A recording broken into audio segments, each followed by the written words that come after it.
You must be wondering why Industrial Revolution started in Britain only. Britain was the first country to experience modern industrialization because of favorable conditions that prevailed there. The climate was well suited for cotton production. There was no shortage of water power, fuels like coal and iron, or raw material required for other industries in England. There was no dearth of labourers as Britain's population was increasing. The peasants were giving up farming to become workers in the factories. Britain also had good transport connectivity with all the other cities of Europe. Well children, as I just told you that there were many conditions that were in the favour of England also. England had abundant supply of iron and coal, which was necessary for industrialization. Coal played a very important part in the Industrial Revolution. As more and more factories started being built and more machines were created, coal was needed even more than before because most machines were powered by it. Coal was important because it was the source of energy for boilers to heat. Wood burned too quickly and it would be a short time before all of the trees would be gone. Then there would be no energy. It was very difficult and expensive to move coal, so towns and factories were built near coal mining areas. England's coal mines boomed during the Industrial Revolution. Miners digged deeper into the earth to find as much coal as they could, and soon England became the world's largest coal-producing country. Most of it came from the Midlands around Sheffield, Birmingham and Coventry. Because the burning of coal produced a lot of smoke and darkened the skies, this area was also called Black Country. Can you imagine the kind of pollution that would have been there during that time? Now let us come to iron. At the beginning of the 18th century, iron makers found a way to extract pure iron out of iron ore. Instead of coal, they started using used coke to melt the ore, which was purer than the coal and burnt hotter. As a result, the iron production increased, and by the early 1800s, enough iron was produced to make various goods that people needed, like machines, water pipes, rails, etc. Now, we will tell you about the Darby family that contributed immensely in the advancement of Industrial Revolution. Englishman Abraham Darby invented coke smelting 1709 and advanced the mass production of brass and iron goods.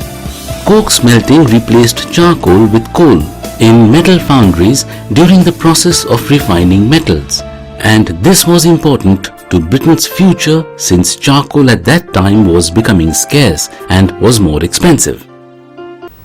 Descendants of Abraham Darby also made contributions to the iron industry. Darby's son Abraham Darby II, 1711 to 1763, improved the coke smelting to produce wrought iron. Darby's grandson Abraham Darby III, 1750 to 1791, constructed the world's first iron bridge over the Severn River in Shropshire in 1779. The mass production of goods during the 18th and 19th centuries called for new methods of transportation. New roads and a system of canals carried products made in factories to markets all over Britain. Coal, which was needed in factories in great quantities, was also transported on canals. MacAdam came up with an idea to make stone roads, which were safer and stronger. George Stephenson built a type of steam engine that could move on rails. In 1830, the Liverpool to Manchester Railroad was opened, and in the following 20 years, railroads linked all major towns in Britain. In 1856, Henry Bessemer invented a method for converting iron into steel quickly. ships, bridges and building could now be bigger. This increased world trade because ships were no longer dependent on good and strong winds in order to reach their destinations. The process of spinning raw cotton into thread and weaving of thread into fabric completely revolutionized the textile industry. Though the European countries were getting wealthier, but many of the working people who actually produced the wealth lived, worked and died in very poor conditions. As more and more people were flocking in the cities from villages in search of job opportunities, a gross dearth of accommodation was there. People used to share accommodation and food. They lived in unhealthy and unhygienic conditions. The pollution was increasing. The household rubbish was thrown out into the narrow streets and the air was filled with black smoke from the factories' chimneys. Dirty streets and cramped living was a perfect breeding ground for diseases. Many people died because of the fatal diseases like cholera, plague and typhoid. That time the medical treatments were also not so advanced as to save the lives of the poor people. Dear children, the working conditions in the factories were also really bad during those days. Many factory owners put profit above health and safety of their workers. Do you know small children of your age were made to work in the factories? The factories prefer to employ women and children instead of men in order to lessen the chances of revolt. Women and children were forced to give up education and work in factories to support their families. Children were hired because they could move between the tightly packed machineries. Sometimes the children died by falling into machines or lost their limbs. Tragic, isn't it? Furnaces were operated without proper safety checks. Workers in factories and mills were deafened by steam hammers and machinery. Working hours were long, salaries were very less and there were no holidays. But situation changed later with the advent of new laws. Now we will discuss the changes that were happening in other countries like Germany and France. These two countries started a bit late.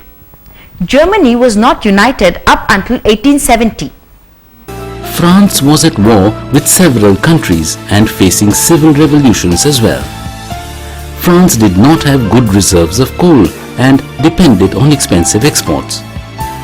It did not have developed banks and the manufacturers mostly depended on their family resources. So most of the French companies were small and produced lesser output. In both the countries, industrialization happened only after the introduction of railways in 1830. Germany soon outshone England and France in industrialization because it did not waste any time in borrowing technology from other countries. So now you know everything about the industrial revolutions that took place in different countries and how did they make technological progress. Before we wrap up, let us go over the important inventions during the industrial revolutions and their inventors.